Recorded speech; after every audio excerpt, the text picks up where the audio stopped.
तो कैसे हैं आप लोग। आज मैं आपको फिर से वही एकमात्र चीज़ पढ़ाने जा रहा हूँ जिसको लोग देख के बहुत खुश होते हैं। पिछले दो वीडियोस में अच्छा खासा उन्हें रिस्पांस मिला है। एक है वही चीज़ जो है बहुत ही महत्वपूर्ण चीज़। जी हाँ, ग्रामर अगर आप पढ़ते हैं तो उसको पढ़ना जरूरी है। जी, ये है फिगर ऑफ स्पीच। बेसिकली हम पिछले दो वीडियोस में कवर कर चुके हैं सिमिली तक, यानी कि दो पार्ट तक। तो आओ यार, अपने अपने दिमाग को ऑन कर लो और शुरू करते हैं बिना किसी देरी के। तो तीसरा पार्ट हमारा जो है वो है फिगर ऑफ स्पीच का तीसरा पार्ट, मेटाफर। जैसे कि पिछले भी पार्ट में जो कहे हमारा पिछला पार्ट क्या था, वो हमारा सिमिली था। उसमें हम लोग ये जान रहे थे, जो कंपैरिजन उसमें जा रहे थे, कंपैरिजन जहाँ होगा वो हमारा वो हो जाएगा सिमिली, ठीक है। लेकिन जो मेटाफर है इसमें क्या होता है, जो ये जो हमारे सिमिली चचा है वो थोड़े से इम्प्लाइड हो जाते हैं। अब इम्प्लाइड क्या होता है, इम्प्लाइड जो होता है कि डायरेक्टली जो कोई भी काम अगर जैसे कि कंपेरिजन का डायरेक्टली हो तो उसे हम कहेंगे मेटाफर। मीन्स सिमिली में क्या कहते थे, एग्जाम्पल लेते हैं कि he is like Virat Kohli. थोड़ा सा ब्लैक स्क्रीन क्लीन कर लें फिर स्टार्ट करते हैं हम। क्या था कंपेयर सिमिली में क्या लेते थे हम लोग, जैसे कि कोई एक लवंडा लिए थे, जैसे कि ये एक लवंडा है, तो ये इसको हम क्या कहते थे कि ये विराट कोहली है, ठीक है। तो विराट कोहली के बराबर इसको घुसेड़ लेते थे हम लोग। तो क्या लिखते थे हम लोग कि he is like Kohli, he is like Kohli, ऐसा हम लिखा करते थे। लेकिन इसमें हम ये कर लेंगे कि जो लाइक चचा है इसको करेंगे हम लोग इरेज, ठीक है। और फिर लिखेंगे ही इज कोहली, ठीक है। तो सेंटेंस को अगर देखा जाए तो ज़मीन आसमान का फ़र्क आ जाता है, सिर्फ और सिर्फ एक लफ्ज़ के होने और ना होने के कारण। ये कंपेरिजन डायरेक्ट भी हो रहा है, कंपेरिजन इम्प्लाइड भी हो रहा है। वो सेंटेंस क्या है, ये लाइक चचा, ठीक है।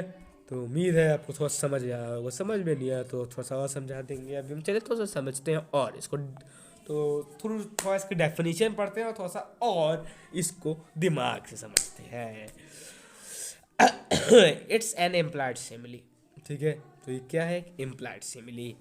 इन मेटाफर कंपेरिजन इज इम्प्लाइड, ये वर्ड बहुत इंपॉर्टेंट होता है, इम्प्लाइड। दैट इज पॉड, ये पॉड जो चचा है बहुत हरामी लौंडे थे, हमारे जो एडिटर है उसने ऐसा कर दिया।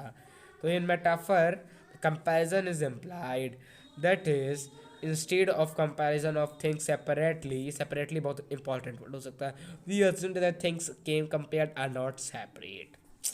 ये आपने बड़ी सही बात कही है, जिसने भी कहा है वो बहुत बड़ी सही बात जिसने लिखा है कि ये इम्प्लाइड सिमिली, बेसिकली एक इम्प्लाइड सिमिली होती है। इम्प्लाइड सिमिली मतलब इस सिमिली में हम कंपैरिजन जो होता है वो डायरेक्टली कर देते हैं, हमारा भी डायरेक्ट सिमिली है।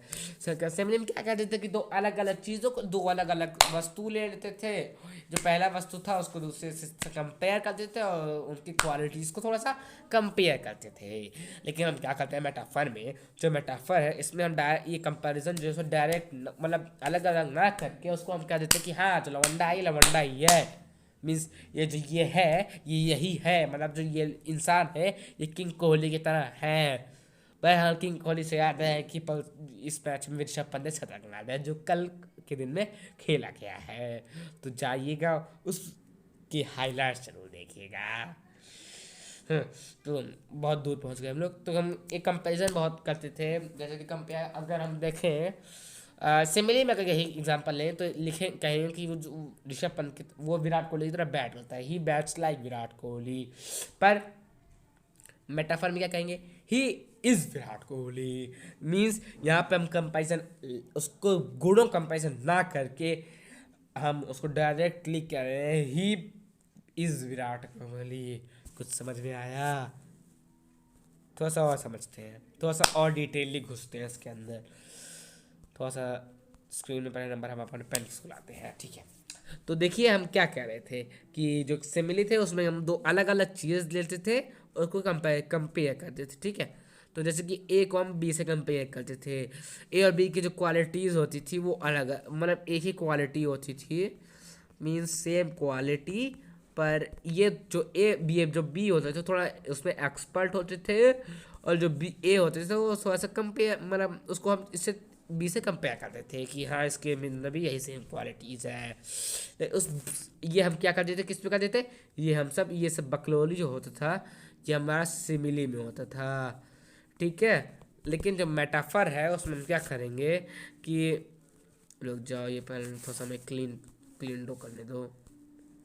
हाँ, तो जब ये मेटाफर है इसमें हम क्या करेंगे, ये फिर से दो एक सेकेंड काम क्यों निकलते हैं जल्दी हमारे मार कर। तो ये जो दो चीज़ हैं इन दोनों को लेंगे ज़रूर, पर इन दोनों को जो क्वालिटी है ये भी एक क्वालिटी होगी जो सेम क्वालिटी होगी, ठीक है।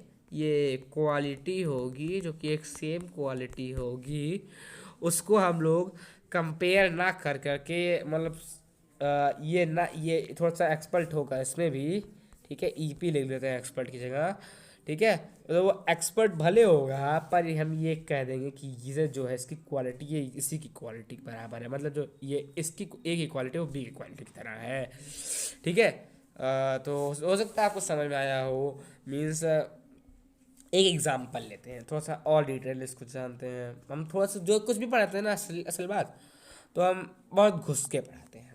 तो देखिए हम इसमें देखिए दो एग्जांपल लिए हैं। एक एग्जांपल है मतलब एक ही चीज़ है, उसको हम दो तरीके से देखे हैं। पहले हम देख लेते हैं सिमिली में क्या लिखे हैं हम, लिखे variety is like the spice of life, लेकिन वही उसका मेटाफर में अगर लिखेंगे तो variety is a spice of life. हमने देखी इसमें दोनों दोनों का अगर देखेंगे तो हम सिमिली के एग्जांपल को देखेंगे तो उसमें लिखा रहेगा कि भिन्नता हमारे ज़िंदगी के मसाले की तरह है, और वहीं मेटाफर के एग्जांपल में कहेंगे भिन्नता हमारी ज़िंदगी का मसाला ही है, ठीक है। एक में तरह लगा देते हैं, एक में ही लगा देते हैं। मीन्स एक में हम उसको कहते हैं हाँ ये हो सकता है यही हो, ये इसी की तरह हो, पर एक में हम कहते हैं हाँ हाँ ये इसी की तरह ये यही ही है। तो मीन्स यही है कि हम उसमें कंपैरिजन अलग अलग ना करके एक में कंपैरिजन कर देते हैं। मीन्स अगर ये लाइक चचा यहाँ पे ना होते तो लाइक को हम काट दें अगर, तो ये variety is the spice of life, variety is the spice of life, no simile no metaphor. Means if there is no like then the simile will be converted into metaphor. I hope you will understand. Okay, so now let's move to the second topic. Let's sweep up it.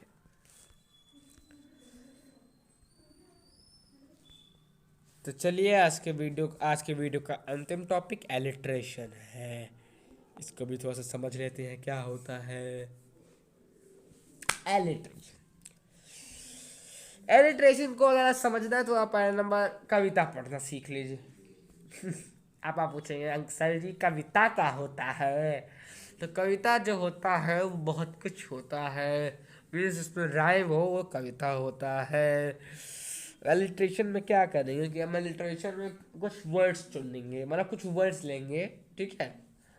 वो जो एक letter से belong करते होंगे, मतलब ये नहीं कि हाँ ये इन्हीं के बेटे हैं इन्हीं के बाप हैं, ऐसा नहीं होगा। मतलब उसमें जो वर्ड्स लेंगे हम जो सेंटेंस लेंगे उसमें जो कई सारे मतलब मैक्सिमम वर्ड्स जो होंगे वो एक ही लेटर से स्टार्ट होंगे। जैसे कि एक एग्जांपल लेते हैं, the fair breeze blew the white foam flew, तो उसमें देखिए अधिकतर वर्ड्स मतलब दो लेटर हैं, एक एफ एक बी है, तो उसमें अधिकतर लेटर्स उन्हीं दो लेटर से बिलोंग कर रहे हैं, ठीक है। तो वही मतलब जब किसी सेंटेंस में कई सारे वर्ड्स साथ में आके क्या नाम है सेम लेटर से बिलोंग कर रहे होते हैं और सेम साउंड प्रोड्यूस कर रहे होते हैं, तो उसको हम क्या कहते हैं एलिट्रेशन। थोड़ा सा इसकी डेफिनेशन से समझ लेते हैं इसको। When many words starting from the same letters came together to produce a similar sound is known as alliteration. इस पर कुछ इम्पोर्टेंट को हम अंडरलाइन कर लेते हैं। ये हम बहुत बहुत चुन के हम नोट्स निकालते हैं। आप लोग इसको हो सकेगा तो स्क्रीनशॉट ले लीजिएगा, क्योंकि ये आपको बहुत कम जगह मिलेंगे, बड़ी मेहनत से निकलते हैं, तो थोड़ा सा इसके फीडबैक दे दीजिए करिए।